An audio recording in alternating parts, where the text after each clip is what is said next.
దయచేసి ఎందుకంటే ఇక్కడ పెద్దలు పోచారం శ్రీనివాస్ రెడ్డి గారు స్పీకర్గా పనిచేసిన వాళ్ళు కూడా చాలామంది ఉన్నారు. Cabinet is a collective decision.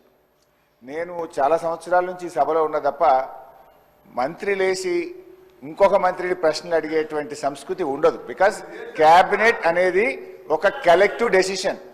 మంత్రి అనేది ఒక పోర్ట్ఫోలియో చూసినా అన్ని శాఖలకు సమానమైనటువంటి బాధ్యతను మంత్రి కలిగి ఉంటాడు.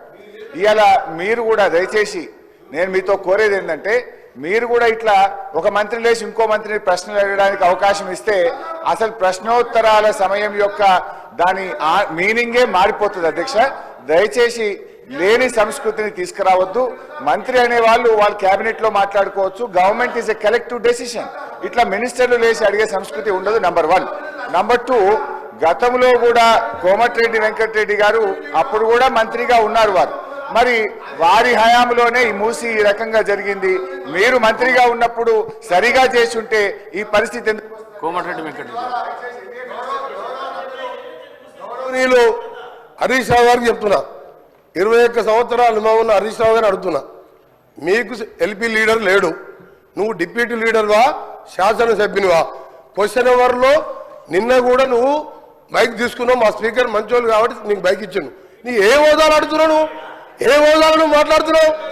నువ్వు ఏ హోదాలా? గౌరవ్ సార్ ఒక నిమిషం సార్, చాలా ఇంపార్టెంట్ ఇది ఫర్ ఎవర్. తెలంగాణ ప్రజలకు తెలవాలి సార్. తెలంగాణ ప్రజలకు తెలవాలి. తెలంగాణ ప్రజలకు ప్రతిపక్ష నాయకుడు సంవత్సర కాలంగా సభకు రాకపోవడం ఈ సభనే కాదు, తెలంగాణ ప్రజలని అవమానపరిచినట్టుగా ప్రజలందరూ అనుకుంటారు. అధ్యక్ష, ఈయన డిప్యూటీ లీడరా సార్? ఈయన కార్యవర్గం ఏర్పాటు చేసినా ప్రతిసారి ఈయనకి ఎందుకు ఇస్తున్నాము అంటే మిమ్మల్ని అంటలేడు, ఆయన అడిగే హక్కు లేదు, ఆయన మామూలు ఎమ్మెల్యే మాత్రమే. అందుకనే గౌరవ చెప్తున్నా, నా బాధతోని నల్గొండ ప్రజల కడుపులో ఆవేదన, ఫ్లోరైడ్ మూసి నీళ్లు చచ్చిపోతున్నారు సార్. ప్రజలు పేదవాళ్ళు, డబ్బున్న వాళ్ళు హైదరాబాద్కి వచ్చిండ్రు, డబ్బు లేని దళితులు గిరిజనులు నల్గొండలు చచ్చిపోతున్నారు.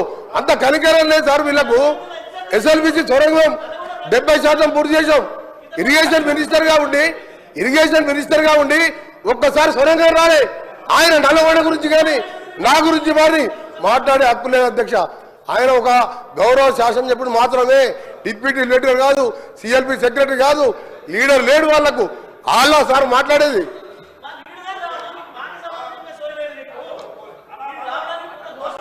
సార్, ఇప్పుడు ఈ రాష్ట్రాన్ని అతి ఎక్కువ కాలం పాలించింది కాంగ్రెస్ పార్టీ. ఇవాళ మూసీలో ఇవాళ నల్గొండ జిల్లా ప్రజలు ఏదైనా బాధపడుతున్నారంటే దానికి ప్రథమ ముద్దాయి కాంగ్రెస్ పార్టీయే. ఎందుకంటే ఈ రాష్ట్రాన్ని ఎక్కువ రోజులు పాలించిందే కాంగ్రెస్ పార్టీ. మీరేం చేసిందని మమ్మల్ని మాట్లాడుతున్నారు. ఎస్ఆర్ఎస్పీ స్టేజ్ 2 పనులు పూర్తి చేసి కాళేశ్వరం జలాలను నల్లగొండ జిల్లా తుంగతుర్తి, సూర్యాపేట, కోదాడ ప్రజలకు అందించిన పార్టీ బీఆర్ఎస్ పార్టీ. అధ్యక్ష, అనవసరంగా ఒకరోజు చర్చ పెడదామంటే పెట్టండి. కాంగ్రెస్ పాలన ఏం చేసిందో మేమేం చేసాము. జరుగుతున్నది క్వశ్చన్ అవరు. క్వశ్చన్కు సూటిగా ప్రశ్నకు ఆన్సర్ జరిగితే 10 ప్రశ్నలు వచ్చేటువంటి అవకాశం ఉంటుంది. ప్రతిరోజు 3 ప్రశ్నలకు 4 ప్రశ్నలకే సభ పోతుంది కనుక దయచేసి మీరు ఒక్కొక్క ప్రశ్నను సూటిగా ప్రశ్న సమాధానం చెప్పేట్టు చూడండి. మంత్రులు లేచి రాజకీయ ప్రసంగాలు చేస్తే మేము ఇంటరప్ట్ చేయాల్సి వస్తుంది. దానికి అవకాశం ఇవ్వద్దని మిమ్మల్ని కోరుతున్నాం. గౌరవ సభ్యులు. Thank you sir.